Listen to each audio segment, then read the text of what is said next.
Chapter 11. The hooded figure strode across the concrete plain with his stone board beneath his arm. Another hooded man approached him as he walked.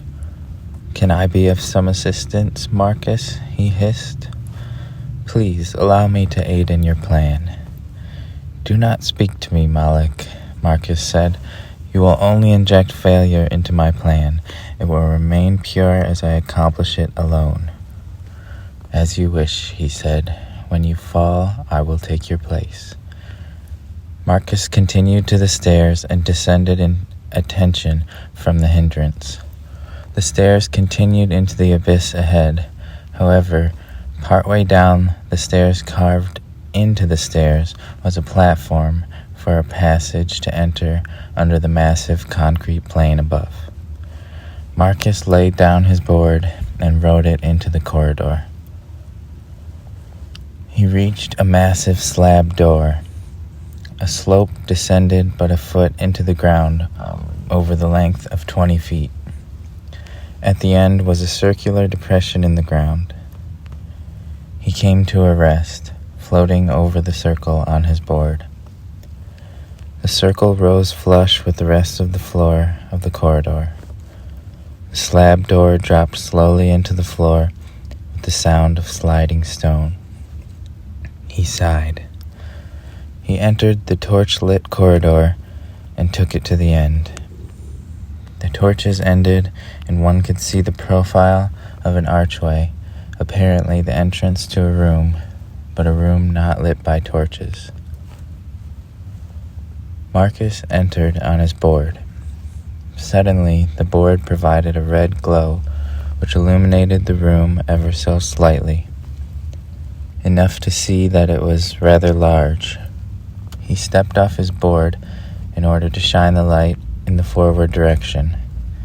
Then he took his board and rammed it into the ground 3 times. 4 red eyes opened in the dense dark on the other side of the room, and the sound of something large standing up. The red eyes elevated high into the air with a wretched, rattling inhalation of massive lungs. Marcus got back on his board. "Wakey, wakey, we request your assistance," he taunted the monster. The beast let out a loud, undulating, slobbery, shrieking roar.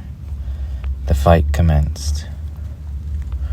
A titanic, ragged, mangy, furry paw with claws came slamming down out of the darkness into the faint red light. Marcus, with board, jumped, flipping up and left and forward into the air to dodge. Another arm came swiping through the air.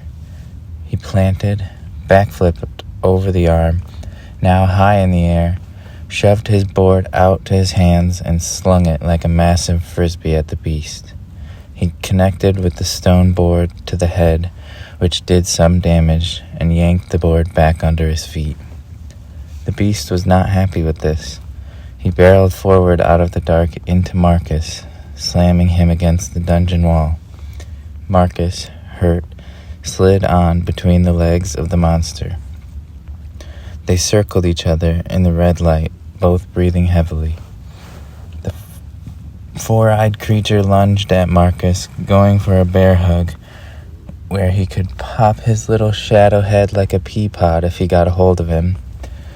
Marcus front flipped straight over, and midway through his air, he struck with massive downward force the spine of the ragged animal. It lay with black fur dispersed with white splotches, reptilian limbs, and a back with jagged stone spike plates up to his drooling head. The monster got up, roared again with rage. He came on, fists like a wild ape, swiped and missed, but rolled and kicked Marcus into the wall. He picked him up and gaped his loose lips open, biting down on Marcus, believing victory to be as good as in his jaws. But Marcus shoves the board again, this time wedged between the giant teeth of the biting monster. Blasts free from fists with all his strength, kicks the lard off the wall, and into his hands and gives the beast a massive whack across the head, followed by another and another. The beast falls, KO'd, to the floor. Marcus, panting violently, approaches the unconscious animal that shrinks now to a man, almost a man, less of a beast at least. The savage, no longer a beast with 4 red eyes and fur, but a massive, hairy, pale, dirty human, lay breathing heavily on the ground. Marcus leans over and addresses the beast. "Sorry, Kletos. Had to wake you. We have a job to do. Fresh air involved. You in?" Marcus asked. "Yes," he says, half breathing, half growling. "You could have just asked."